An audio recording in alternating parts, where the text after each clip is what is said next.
On est entouré par eux, partout, tout le temps. Ils sont invisibles, complètement silencieux. Ils veillent sur notre sécurité électrique sans qu'on y pense une seule seconde, enfin jusqu'à ce moment précis où tout s'arrête net. Aujourd'hui, on va justement plonger dans le monde fascinant de ces gardiens de l'ombre. Ah, ce fameux son, ce petit clic bien sec et d'un coup, le noir total. On connaît tous ce moment, n'est-ce pas? On se lève, on cherche le téléphone pour s'éclairer et on se dirige à tâtons vers le tableau électrique. Eh bien, ce bruit, ce n'est pas du tout le signe d'une panne. Au contraire, c'est la preuve qu'un système de protection incroyablement sophistiqué vient de nous éviter de gros ennuis. Mais alors, que s'est-il passé derrière ce simple clic? Le grand responsable, c'est lui, le disjoncteur. Et attention, ce n'est pas un bête interrupteur, non, non, c'est un vrai gardien, une sorte de sentinelle automatique qui protège nos maisons, nos appareils et le plus important, nos vies. Bon, alors, un disjoncteur, c'est quoi exactement? Pour faire simple, c'est un interrupteur automatique qui est conçu pour veiller sur un circuit et le protéger contre trois grandes menaces. La première, c'est la surcharge. Ça arrive quand on branche trop d'appareils en même temps. La deuxième, c'est le court-circuit. Là, c'est une montée en puissance du courant brutale et très dangereuse. Et la troisième, la plus sournoise pour nous, c'est la fuite de courant. Trois menaces, un seul gardien pour tout gérer. D'abord, penchons-nous sur la façon dont il protège notre matériel. La plupart des disjoncteurs qu'on a à la maison sont des modèles qu'on appelle magnétothermiques. Ok, le nom est un peu barbare, je vous l'accorde, mais il cache une double protection hyper ingénieuse contre les deux premiers dangers dont on vient de parler, les surcharges et les courts-circuits. En fait, ce disjoncteur a une double personnalité. D'un côté, il y a sa partie thermique, on va dire que c'est la tortue. Elle réagit tout doucement à une surcharge, par exemple quand le grille-pain, la bouilloire et le micro-ondes tournent en même temps. Et de l'autre côté, il y a la protection magnétique, le guépard. Elle est ultra rapide, elle détecte un court-circuit et coupe tout en une fraction de seconde, bien avant que les fils n'aient le temps de surchauffer. Et comment ça marche à l'intérieur? C'est de la belle mécanique.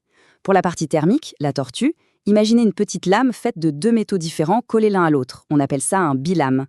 Ces métaux ne se dilatent pas à la même vitesse quand ça chauffe. Du coup, si le courant est un peu trop fort pendant trop longtemps, la lame chauffe, elle se tord jusqu'à ce que, clic, le mécanisme se déclenche. Pour la partie magnétique, le guépard, c'est une bobine de fil. Un court-circuit, c'est un courant énorme qui passe d'un coup. Ça crée un champ magnétique super puissant qui attire un petit piston et qui coupe le circuit, mais là instantanément. Deux mécanismes, deux vitesses pour une protection parfaite. Protéger les appareils, c'est une chose, c'est essentiel. Mais sauver des vies, c'est la mission la plus importante du disjoncteur. Et pour ça, il a une autre fonction, une fonction absolument vitale, la protection différentielle. L'idée est à la fois simple et géniale. Et elle repose sur une seule action, comparer. Le disjoncteur différentiel passe son temps à faire des calculs, un peu comme un comptable ultra méticuleux. Il mesure en permanence le courant qui entre dans un circuit et celui qui en sort. Et c'est là que c'est crucial. Tant que le courant qui entre est exactement le même que celui qui sort, tout va bien, la balance est équilibrée. Mais si une toute petite partie du courant s'échappe, par exemple à travers le corps de quelqu'un qui touche un appareil défectueux, alors là, il y a une différence. Le disjoncteur détecte ce déséquilibre, même s'il est minuscule, et il coupe tout en quelques millièmes de seconde, bien avant que l'électrocution ne devienne dangereuse, voire mortelle. Le seul souci, c'est que nos appareils modernes, avec toute leur électronique, ont tout compliqué. Toutes les fuites de courant ne se ressemblent plus. Le bon vieux disjoncteur de type AC qui suffisait avant est souvent dépassé aujourd'hui. C'est pour ça qu'il y a plusieurs catégories. Le type A, c'est pour le lave-linge ou les plaques à induction.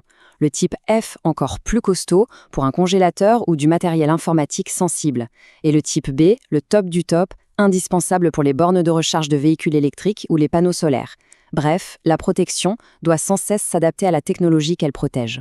Bon, on a vu ce qui se passe chez nous. Maintenant, attention. On change complètement d'échelle. On quitte la maison pour entrer dans le monde de l'industrie. Là, les puissances en jeu sont colossales. Et les disjoncteurs ne sont plus des petites boîtes, ce sont de vrais titans. Juste pour se faire une idée, un disjoncteur à la maison, c'est 16, peut-être 20 ampères. Dans l'industrie lourde, on parle de courants qui peuvent atteindre 300 ampères, parfois même plus.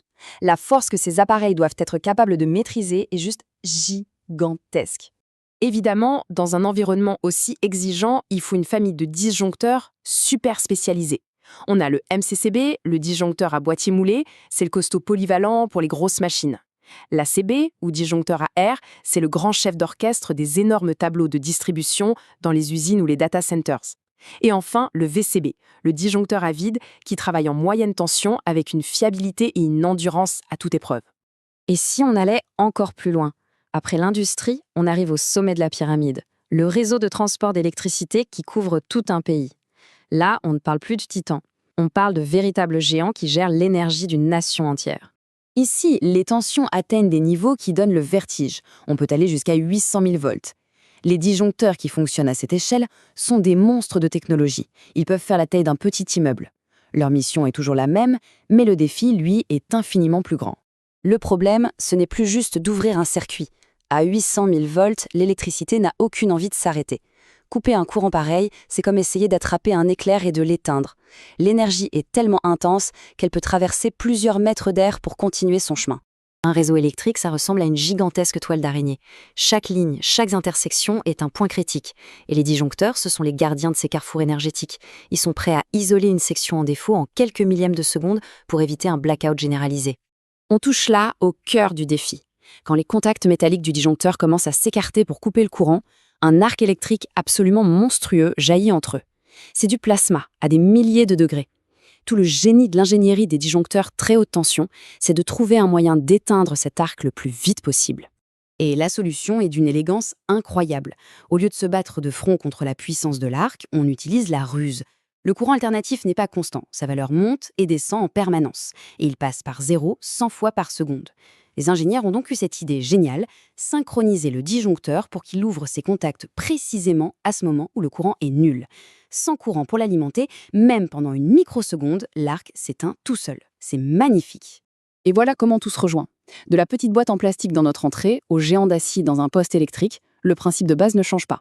Qu'il gère 16 ampères ou 60 000, le disjoncteur est ce gardien qui surveille, qui détecte une anomalie et qui agit pour protéger. C'est une chaîne de sécurité ininterrompue qui nous protège à toutes les échelles. La prochaine fois qu'on entendra ce fameux clic dans la maison, on saura ce que ça veut vraiment dire. Ce n'est pas une panne, c'est une protection qui a fonctionné.